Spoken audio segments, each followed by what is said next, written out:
My name is Kassandra Romas, and welcome to a very special edition of 30 Medical Minutes. This is my final show, my farewell to you.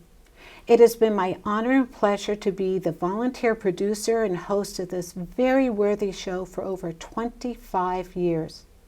I have been privileged to interview over 250 physicians and medical professions over these years, and invariably, they have been kind and considerate in offering their time and knowledge to both you and me, always with courtesy and professionalism. I am so happy to have Frank Masiosi as my co-host. Frank is a longtime trustee of the HTTV board. Our format will be different from my previous shows, as Frank will interview me and learn about my goals for the show and how it impacted me throughout these years. And on another personal note, I will tell you the story of how 30 Medical Minutes saved my life. And now let's welcome Mr. Frank Masiosi to this unique and special 30 Medical Minutes. Thank you, Frank, for joining me today. Well, Kassandra, thank you. It's truly a pleasure to have the opportunity to interview you on your last show. 25 years as doing this show and as a board member. So this is it. It's been great. But let's roll back the clock to the beginning. Okay. Because there's so much history here. Where'd the idea come from? How did it all start? Well, I'm going to really take us back in time, Frank. I remember the days when there was no such thing as cable TV, and being a long-time citizen of the area, I remember when cable was being wired throughout the towns, and I was told that only one cable network would be able to be within each town. And thus the concept of community access television came about, which meant that each local community could have free airtime. And out of that concept came the beginning of some very wonderful educational shows. Overlook Medical Center, which was then Overlook Hospital, decided that they would create a show called 30 Medical Minutes. So 30 Medical Minutes is one of the very first programs that was ever introduced to this network. It has always been underwritten by the Overlook Foundation. All the people involved have always been volunteers, as myself. And it was, the goal was to be educational and provide a community service. So that is how it started out. Some volunteer people got together. They created something called Communities on Cable. They went out with these big, heavy cameras. They began to shoot in the neighborhood, as well as have a host from the hospital produce their own distinct show. So did they approach you and ask you to host right from the start? No, not really. The show had been in production for about 5 years. Okay. And I was asked by a vice president of Overlook to consider being the host and producer of the show.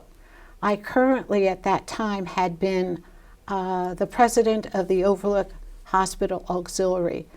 I had the ability to speak to many people within the hospital. I oversaw the organization, which had over 1,700 members at the time. There was an auxiliary office in the hospital, and thus I became very familiar with both the hospital, many of the physicians, and the concept of what they wanted to provide for the community. So I was asked to the hospital cafeteria one day, and over a tuna fish sandwich, I was asked if I would consider doing the show, and I was in shock, absolute shock, because I've never done anything like this before. You didn't go to medical school. I did not go to medical school. I was not a nurse. I was not in media. And I thought, why? Why is he asking me? And he goes, well, Kassandra, the person who is currently hosting has to move. They're moving away. And we thought maybe you wouldn't mind taking it over. And I said, no. I said, I don't know how to do this. And he said, well, why don't you think about it? I'm sure you can handle it. So I thought about it and I said, well, I'll give it a try. And thus my career began. And it's been over 25 years. And frankly, I have aged over the show. Well, and well. Thank you. So when you first started doing it without a medical background, how'd you prepare for the shows? How'd you? It became very quickly did I discover a format which I use to this very day. Since I was interviewing healthcare professionals and physicians who were experts in their individual fields, I felt at a tremendous disadvantage. And I developed a format where I would, after I gotten the acceptance that they were available on that certain date for our show, meet with my physicians or my healthcare professionals in advance of the show and spent about an hour going over the topic. Let's just say we were talking about diabetes, learning about diabetes and what the treatments are, what the symptoms are, what technologies, what treatments are there. And after having interviewed my guest for an hour, I was able to produce an outline of all the questions I was going to be asking. So you're taking notes while I have all my notes for the past 25 years. That's interesting. And then I would go home and at that time there was no computer online system. I would continue my research and then I would send my guest an outline with the date, time, and place verification in the top paragraph, and then an outline of all the questions and then all the answers. So that as I was interviewing my guest, I would be guided as to what the material would be as the guest was talking. Many times a guest would go off on a tangent, but I had my notes in this trusty little book, and I would be able to bring them back into the conversation. So what we had is a situation where we were very well prepared, mostly myself, but the doctors and the healthcare professionals were feeling a little bit more confident and at ease, knowing what was going to be expected of them. So we didn't have any dead air time. We didn't have any hesitation. We had a very, very convivial type of response going back and forth. And I found that it worked well for both my guest and myself. So how'd you go about identifying the doctors you would interview? Sometimes I would greet somebody in the hallway of the hospital and say, how would you like to be a guest? Really? Yeah. Sometimes, and many times, especially in the end, the Overlook Medical Center physician relations person would assist me in obtaining a physician. And many times we would have the physician respond to whatever campaign was going on. For example, in February, we would talk about the heart. Or if there was a wound care center just opening up at the hospital, we would emphasize and we would bring attention to those particular programs. Okay. Yeah. Okay. You know, I have to interject here. We heard from Amanda, our studio manager, that your show is among the most sought after by Jersey Access Group, which means that it's watched all over the state of New Jersey on other local access stations, not just HTTV here in Summit. Well, that really amazes me because, first of all, there's no Nielsen ratings for our show, Right. so one doesn't know what sort of response we have. But every so often, I'll get somebody who'll say, oh, I saw your show on such and such. Or if I'm at the gas station, somebody says, you know, you look familiar, that type of thing. But most importantly, there have been a few occasions throughout these years when people have come up to me and said, "You made a difference in my life." And just hearing that made it all wonderful that I did something like that. So you'd be talking about a particular illness, and it had an impact on somebody who had the illness. Yeah, there's one that really, really comes to mind. And I have to tell you, I was in a salon having a manicure, and there was a lady who was facing me, a young lady actually, who was facing me, and she goes, "Excuse me, are you Dr. Romas?" And I said, "No, I'm not Dr. Romas, but I do have a TV show on medicine." She goes, "I know, I've seen it, and I want to tell you something, that it's made a difference in my life." And I go, "Really?" She goes, "Yes, I'm only 30 years old, and I was diagnosed, and I have epilepsy. I have grand mal seizures all the time, and I've been really afraid to go out into the world. I've been really afraid to interface with society. But you did a show recently about a person who has grand mal epilepsy and how she has adapted her life so that she is working, she is out in society, she does socialize, but in preparation for that, she has informed her friends what to do if she has a seizure. She's informed her colleagues what to do if she has a seizure, that she has made different type of transportation arrangements. She'll never drive by herself. She'll only be a passenger, etc., etc. And she goes, "Because of you and your show, I have been able to open my life, and look, here I am. I'm having a manicure in a salon." That's great. And I thought, oh my gosh, I am so proud of that. And I'm so grateful that we made a difference in at least one person's life throughout these years. Probably way more than one. So it's been 25 years. You're doing 8 to 10 shows a year, right? So that's several hundred shows. I think it's about like 250, 10 shows a year. Yep. Yeah. For 25 years, 250, That would right? be the math, right? Yeah. Do you ever run out of subjects? I thought I would, but in some cases we have repeated subjects. For example, diabetes. Diabetes 15, 20 years ago, the treatment for that is not the same as it would be today. So what we have done is revisited some topics because there's been so many advances made in the medical world, in the understanding of illnesses, and the advancement of the treatments, and the advances of the equipment, that all of a sudden what was current, let's say in 2009, is no longer current in 2019. So I did repeat topics, but the shows were a progression, an advancement of what we discussed prior to that. And have you covered all the different medical specialties? I think I have. Yeah. I think I have.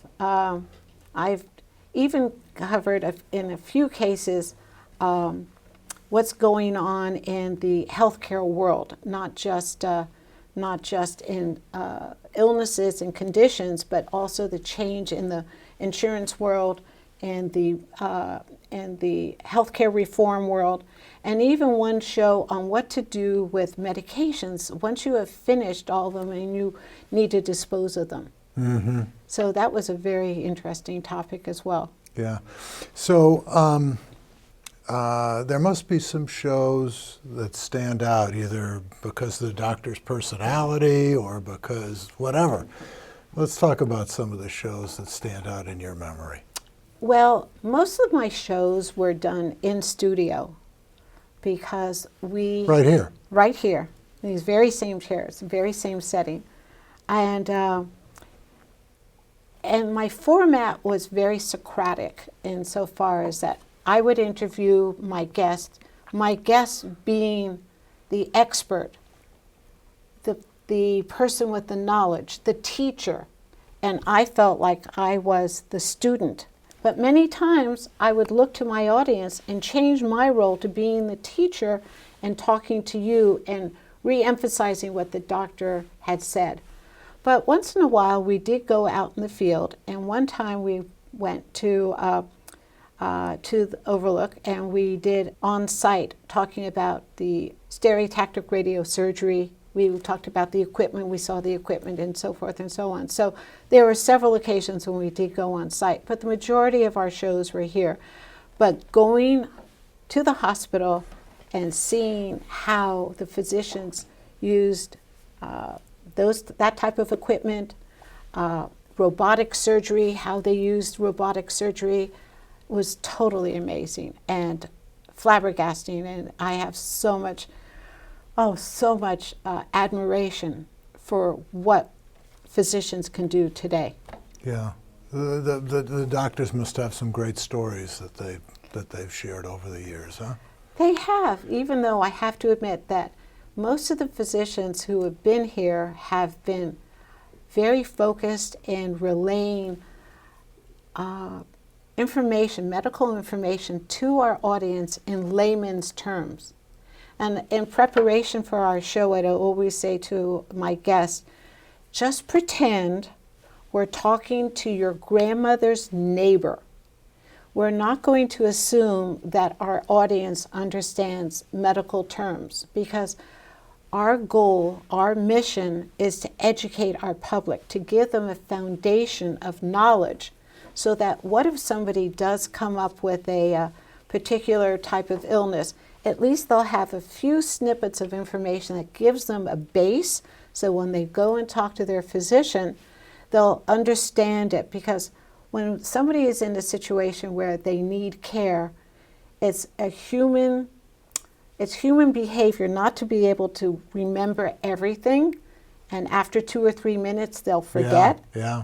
So if you have a base knowledge of the first fundamentals, then you'll be able to have greater understanding of what the condition is. Yeah. So that's one of the reasons they tell, particularly older people, to go with your spouse or with to the doctor. Yes. The other person isn't as stressed as you are, can remember what's said, so you've got 2 people and listening that is rather so than one. true, Frank, because even as well educated as one might be in the medical field or that particular illness area, because somebody in your family might have had it, once it's yourself, you lose most of your objectivity. You become the patient. You become very subjective about learning about that. Yeah, I can imagine. It reminds me, in the best-selling book, Being Mortal by Atul Gawande, who is a doctor. He's written several books. And there's a passage in there where his father has cancer.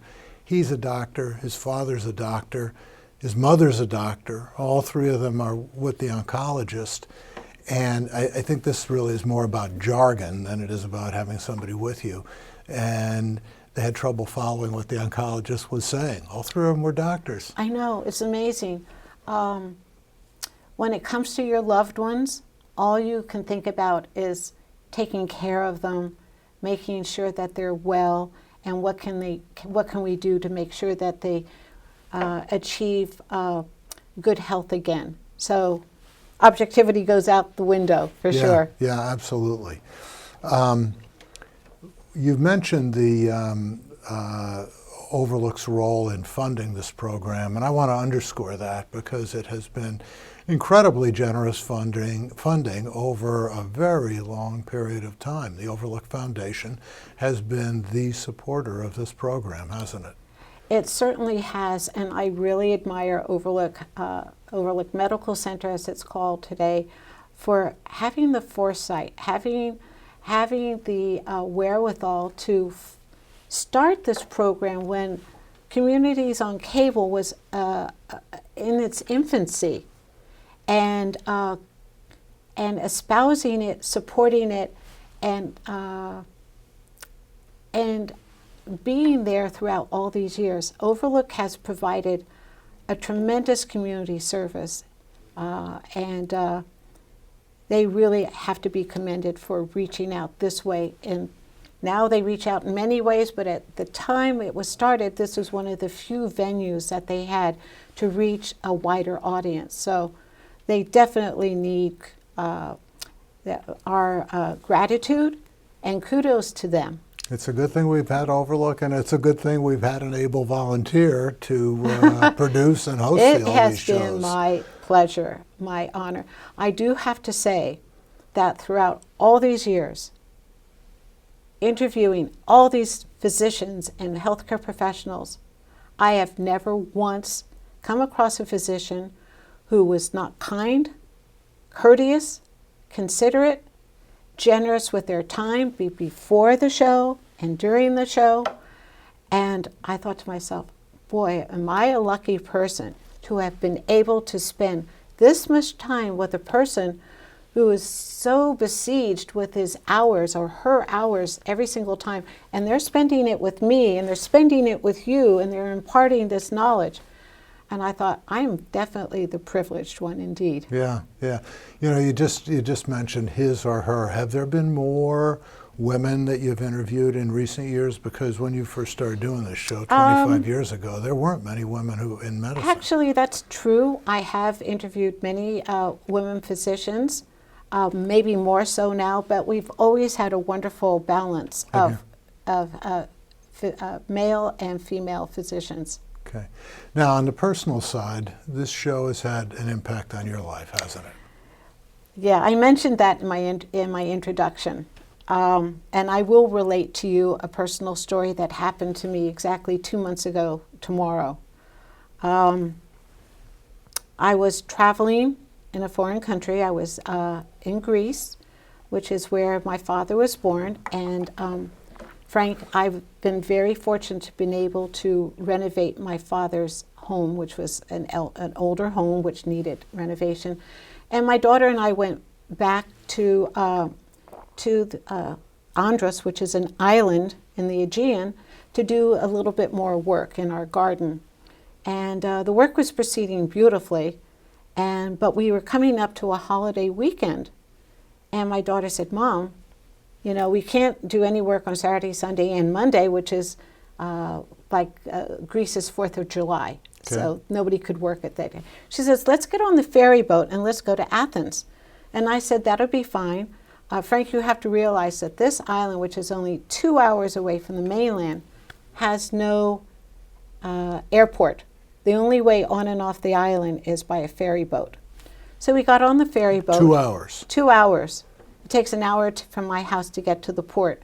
2 hours on the ferry boat. And then we drove into Athens to a hotel and stay there for the weekend. Unfortunately, that while I was on the ferry boat, I had, which I now realize was my first mild heart attack. Wow. On the boat. On the ferry boat. And my daughter looked up at me and she saw that I had turned pale as a ghost. I was sweating profusely and I was going like this. And she goes, what's the matter? And I said, I think I have heartburn.